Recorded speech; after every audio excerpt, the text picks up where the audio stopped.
Ibn Abbas തങ്ങൾ പറഞ്ഞുകൊണ്ട് കരയുന്നുണ്ട്.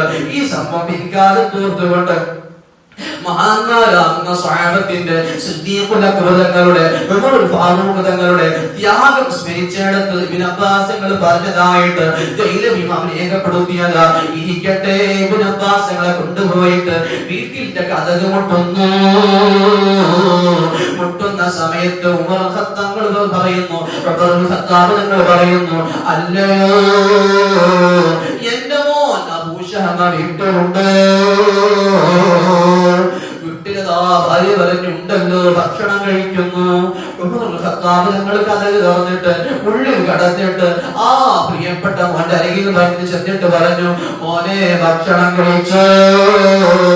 ഒരു പക്ഷേ ഇത് മോന്റെ അവസാനത്തെ ഭക്ഷണമായിരിക്കും കേട്ടോ. ഇത് കേട്ടപ്പോൾ മഹാനുഭാവന്റെ പൊന്നുമോൻ അബൂ ശഹമ വിറക്കുന്നുണ്ട്. മഹത്തുക്കൾ രേഖപ്പെടുത്തുന്നു, ആ ഭക്ഷണം നേരാവണ്ണം വായിലേക്ക് എത്തുന്നില്ല. ഉപ്പ ഭക്ഷണം കഴിച്ചു കഴിഞ്ഞ ഉടനെ ഉമ്മാനോട് ചോദിച്ചു, അല്ലയോ മോൻ അബൂ ശഹമ, ഞാനും നീയുമായിട്ട് വല്ല ബന്ധവുമുണ്ടോ? എനിക്ക് നിന്നോട് വല്ല കടപ്പാടുകളുമുണ്ടോ? ആ സമയത്ത് അബൂ ശഹമ എന്ന പൊന്നുമ പറഞ്ഞു, ഉപ്പ, നിങ്ങളുടെ പൊന്നുപ്പയല്ലേ, ഈ ലോകരാജ്യത്തിന്റെ അമീറല്ലേ, ഈ രണ്ട് കടപ്പാടുകൾ നിങ്ങൾക്ക് എന്നോടുണ്ടല്ലോ. ഇത് കേട്ട സമയത്ത് തങ്ങൾ പറഞ്ഞു, മോനെ, എങ്കിൽ ഈ രണ്ട് കടപ്പാട് വെച്ചുകൊണ്ട് ഞാനൊരു കാര്യം ചോദിക്കട്ടെ, സത്യമേ പറയാമോ? മോനെന്ന് അതാ മുതപ്പെണ്ണിന്റെ സൽക്കാരത്തിൽ മധ്യസൽക്കാരത്തിൽ പങ്കെടുത്തിരുന്നു. ഉടനെ കരച്ചുകൊണ്ട് പൊന്നുമോ പറഞ്ഞു, ഉപ്പ, ഞാൻ പങ്കെടുത്തിരുന്നു, ഞാനുടനെ തൗബ ചെയ്തിട്ടുണ്ട്. അതാ അല്ലാഹു റസൂൽ പഠിപ്പിച്ചില്ല, റസൂലുള്ളാഹിൽ മുഅ്മിനി അത്തൗബ, മുഅ്മിനായ മനുഷ്യന്റെ വലിയ മുതല് അതാ തൗബയാണെന്ന് തങ്ങൾ പഠിപ്പിച്ചില്ല. ഞാൻ തൗബ ചെയ്തിട്ടുണ്ട് ഉപ്പ. ഉടനെ തന്നെ ഫാറൂഖ് തങ്ങൾ ചോദിച്ചു, അല്ലയോ മോനെ, വരുന്ന വഴിയിൽ വെച്ചുകൊണ്ട് ബദറിന്റെ തോട്ടത്തിൽ വെച്ചുകൊണ്ട് ഇന്ന സ്ത്രീയുമായി നീ ലൈംഗിക ബന്ധത്തിൽ ഏർപ്പെട്ടിരുന്നു. ഇത് കേട്ടപാട് ഉമ്മയെ പൊന്നുമോൻ വിറക്കാൻ തുടങ്ങി. ഉപ്പയോട് പറഞ്ഞു, ഉപ്പ, പറ്റിപ്പോയതാ, ഞാൻ തൗബ ചെയ്യുന്നു. ഇത് കേട്ട സമയത്ത് തങ്ങൾ പറഞ്ഞു, വേണ്ട മോനെ, നിന്റെ തൗബ അങ്ങനെയല്ലല്ലോ. പരിശുദ്ധ ഖുർആൻ പഠിപ്പിച്ചിട്ടുണ്ടല്ലോ, വലാ തഖുദുകും ബിഹിമാ റഫഖും ഫീ ദീനില്ലാഹ്. അത്തരക്കാരായ ആളുകള്, ദീനിനെതിരെ ചെയ്ത ആളുകള്, ദീനിന്റെ നിയമം തെറ്റിച്ച ആളുകള്, അവരോട് നിങ്ങൾ ദയ കാണിക്കരുതെന്ന് ഖുർആനിലില്ലേ. അതുകൊണ്ട് മോൻ പോരണം. മോനെ പിടിച്ചുകൊണ്ട് പോകുന്നു. മദീന പള്ളിയുടെ പരിസരത്ത് ഹാജരാക്കുന്നു. ഖുർആൻ പറഞ്ഞതുപോലെ മുഅ്മിനീങ്ങളിൽപ്പെട്ട ഒരു കൂട്ടം ആളുകൾ അത് കാണണമെന്ന് ഉമർ തങ്ങൾ പരസ്യം ചെയ്യുന്നു. വരൂ സ്വഹാബ, എന്റെ മോൻ കുറ്റം സമ്മതിച്ചിരിക്കുന്നു, ഇതാ ഹജ്ജ് നടപ്പാക്കാൻ പോകുന്നു. പ്രിയപ്പെട്ട അടിമയെ വിളിച്ചുകൊണ്ട് പറഞ്ഞു, അടിമയോട് പറഞ്ഞു, നിങ്ങളതാ ചാട്ടവാറെടുത്ത് പൊന്നുമോനെ 100 അടി അടിക്കണം കേട്ടോ. അവിവാഹിതനാകാൻ 100 അടിയല്ലേ ശിക്ഷ, 100 അടി അടിക്കണം എന്ന് പറഞ്ഞപ്പോ അടിമ പറഞ്ഞു, തങ്ങളെ, എനിക്ക് അടിക്കാൻ സാധിക്കില്ല. നിങ്ങളെ പൊന്നുമോന്റെ മുഖത്ത് നോക്കി ഞാൻ എങ്ങനെ അടിക്കും? ഇത് കേട്ടപ്പോ അടിമയോട് പറഞ്ഞു, വേണ്ട വേണ്ട, ഞാൻ അല്ലാഹുവിന്റെ റസൂലിന്റെ ഖലീഫയല്ലേ, എന്നെ വഴിപ്പെട്ടോ നിങ്ങൾ അല്ലാഹുവിന്റെ റസൂലിനെ വഴിപ്പെടല്ലേ. ഇത് കേട്ടപ്പോ അടിമ അടി തുടങ്ങിപ്പോ. ഉമ്മാനെ, കരുണയില്ലാത്ത ഉപ്പയല്ല, ആ ഫാറൂഖ് തങ്ങളെന്നവരുടെ കരുണ അവസാനം ഞാൻ ഓർമ്മപ്പെടുത്താം.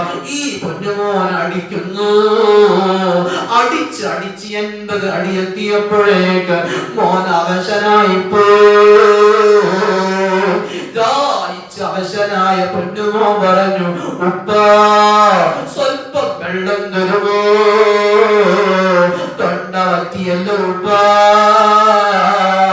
ആ സമയത്ത് ലോകത്തിന്റെ നേതാവിന്റെ അരുമ ശിഷ്യനായ ഖുർആനിൽ ബോധമുള്ള ആഖിറത്തിൻ ചിന്തയുള്ള ആഖിറത്തെ കുറിച്ച് നിത്യമത്യം സത്യമായ ബോധമുള്ള ഉമറുൽ ഫാറൂഖ് തങ്ങൾ പറഞ്ഞു, മോനെ നിന്റെ തൗബ സ്വീകരിച്ചു കഴിഞ്ഞാൽ അല്ലാഹു നിനക്ക് വെള്ളം തരും മോനെ. അതാ മുത്തുനബി തങ്ങൾ വെള്ളം തരുമല്ലോ. അതുകൊണ്ട് ഉപ്പയുടെ ഈ നിന്നെ ശുദ്ധിയാക്കാൻ വേണ്ടിയിട്ടുള്ള ചെയ്യുന്ന ഈ കർമ്മം ഉപ്പ തുടരുന്നു മോനെ.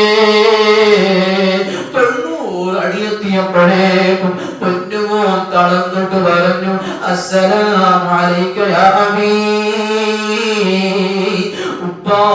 ഉപ്പയോട് സലാം പറഞ്ഞു അവശനായി വീഴുന്നു. കൂടെ കൂടിയ സ്വഹാബത്തൊക്കെ പറഞ്ഞു, ഓ തങ്ങളെ ഒന്ന് നിർത്തുമോ, ഇനി മതിയാക്കി കൂടെ, എണ്ണം പിടിച്ച് പിന്നടിച്ചാൽ പോലെ. പരിശുദ്ധ ഖുർആനായത്ത് പറഞ്ഞിട്ട് ഉമറുൽ ഫാറൂഖ് തങ്ങൾ പറഞ്ഞു, അവരോടതാ എന്റെ പൊന്നുമോൻ തെറ്റ് ചെയ്തപ്പോ കുറച്ച് ചെറുതാക്കുന്ന സമയം വിട്ടു നിന്നിട്ട് പിന്നെ ചെയ്യാമെന്ന് കരുതിയിട്ടില്ലല്ലോ, പെട്ടെന്ന് ചെയ്തതല്ലേ. ആ തെറ്റ് ചെയ്തതുപോലെ മോനെ ശിക്ഷിക്കാനല്ലേ ഖുർആനിൽ ഉത്തരവുള്ളത്. ഇത് കേട്ട സമയത്ത് ആ പൊന്നുമോനും ഓടി വന്നു. ഓടി വന്നിട്ട് പറഞ്ഞു, തങ്ങളെ ഇനിയുള്ള അടിക്കോരോ അടിക്ക് ഞാൻ ഓരോ ഹജ്ജ് വീതം ചെയ്യാൻ 1000 ദീനാർ ധർമ്മം കൊടുക്കാം. ഉമ്മമാരെ നമ്മൾ നന്നായി മനസ്സിലാക്കണം. ഉടനെ തന്നെ ലോകത്തിന്റെ നേതാവിന്റെ പൊന്നും പറയപ്പെട്ട ശിഷ്യനാകുന്ന ഉമറുൽ ഫാറൂഖ് തങ്ങൾ പറഞ്ഞു, അടിയുടുക്ക് പകരം ഹദ്ദിന് പകരം ധർമ്മം പകരമാകില്ലല്ലോ. ധാരാളം തെറ്റ് ചെയ്തിട്ട് ധർമ്മം കൊടുത്തത് കൊണ്ട് കാര്യമുണ്ടോ? നിസ്കാരം ഉപേക്ഷിച്ച ഉമ്മമാരുണ്ടെങ്കിൽ നന്നായി ശ്രദ്ധിക്കണേ. അതാ നിസ്കാരം ഒഴിവായത് പ്രായപൂർത്തിയെത്തിയതിനു ശേഷം ഒരു നിസ്കാരം ഉപേക്ഷിച്ചിട്ടുണ്ടെങ്കിൽ നിസ്കാരം കളാത്ത് വിട്ടാതെ റബ്ബ് തൗബ സ്വീകരിക്കില്ല. അതാ സാന്ദർഭികമായിട്ട് ഓർമ്മപ്പെടുത്തിയതാ. ഇങ്ങനെ ധർമ്മം കൊടുത്തിട്ടോ, ദാനധർമ്മങ്ങൾ നൽകിയിട്ടോ, ഹജ്ജ് ചെയ്തിട്ടോ, സ്വതകൾ ചെയ്തിട്ടോ, വലിയ വലിയ കർമ്മങ്ങൾ ചെയ്തത് കൊണ്ടൊന്നും തൗബ സ്വീകരിക്കില്ല. തെറ്റുകൾക്കുള്ള കഫാറത്തുകൾ അത് ചെയ്ത് തന്നെ പൊറപ്പിക്കേണ്ടതാണ്. ഇരിക്കട്ടെ, അങ്ങനെ തങ്ങൾ അടി തുടരുന്നു. 100 അടി എത്തിയപ്പോ പൊന്നുപോലെ തലയെടുത്ത് മടിയിൽ വെച്ചിട്ട് നിറഞ്ഞ നയനങ്ങളുമായി കണ്ണുനീരുള്ള കണ്ണുകളുമായി ആ പൊന്നുപ്പ മോന്റെ തലയിലേക്ക് മടിയിലേക്ക് വെച്ചിട്ട് പറഞ്ഞു, മോനെ ഉപ്പ നിന്നെ നന്നാകാൻ വേണ്ടിയിട്ട് ചെയ്തതാണ് കേട്ടോ. അല്ലാഹുവിന്റെ കോർട്ടിലെത്തുമ്പോ മോനെ ഉപ്പക്കെതിരെ സാക്ഷി പറയാതിരിക്കാൻ, ഉപ്പക്കെതിരെ അതാ അവിടുന്ന് വിധി പറയാതിരിക്കാൻ, ഉപ്പയെ നരകത്തിലേക്ക് വിളിക്കാതിരിക്കാൻ, ഉപ്പ മോനെ ശുദ്ധീകരിക്കാൻ വേണ്ടി ചെയ്തതാണ് കേട്ടോ.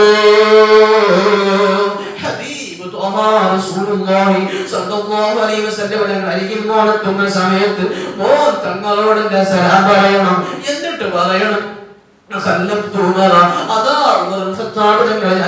സമയത്ത് വിധി കൽപ്പിക്കുന്നത് ആയിട്ടാണ് ഞാൻ ഉപ്പയുമായിട്ട് വേർപിരിഞ്ഞതെന്ന് പറയണമെന്ന് പറഞ്ഞിട്ട് ലോകത്തോട് വിട പറഞ്ഞു പോയി. പ്രിയപ്പെട്ടവരെ, ആ പൊന്നുമോൻ മരിച്ചു കിടക്കുന്ന ശരീരം നോക്കിയിട്ട് കണ്ണുനീരൊലിപ്പിച്ചിട്ട് ഉമറുൽ ഫാറൂഖ് തങ്ങൾ മുഖം തടവിയിട്ട് പറഞ്ഞ വാക്കുകളാണ് നമ്മുടെ മനസ്സിലേക്ക് ഓടി വരേണ്ടത്. ഉമ്മ ഈ ദുനിയാവിന്റെ സുഖങ്ങൾക്ക് വേണ്ടിയിട്ട് മക്കൾക്ക് വേണ്ട പോലെ ദീനിന്റെ നിയമങ്ങൾ അനുസരിക്കാതിരിക്കാനുള്ള ഒരു അവസരം നമ്മൾ നൽകി കൊടുക്കരുത്. ദീനിന്റെ നിയമങ്ങൾ മക്കൾക്ക് കണിശമായി തന്നെ പകർന്നു കൊടുക്കണം. അതിനാദ്യമായി നമ്മൾ നന്നാകണം. അങ്ങനെ 40 ദിവസം കഴിഞ്ഞു. സുബ്ഹാനല്ലാഹ്, 41ാമത്തെ ദിവസം മഹാനായ ഹുദൈഫത്തുൽ യമാനി തങ്ങളെ അവസാനിപ്പിക്കുന്നു. ഹുദൈഫത്തുൽ യമാനി തങ്ങൾ ഓടി വരുന്നുണ്ട്. ഓടി വന്നിട്ട് പറഞ്ഞു, മദീന പള്ളിയിൽ നിന്നിട്ട് പറഞ്ഞു, ഇന്നലെ രാത്രി വെള്ളിയാഴ്ച സുബഹി സമയത്താ വരുന്നത്. ഇന്നലെ രാത്രി ഞാൻ ഹബീബായ തങ്ങളുടെ സ്വപ്നം കണ്ടതാ. അല്ലാഹു നമുക്ക് അതിനുള്ള തൗഫീഖ് നൽകട്ടെ.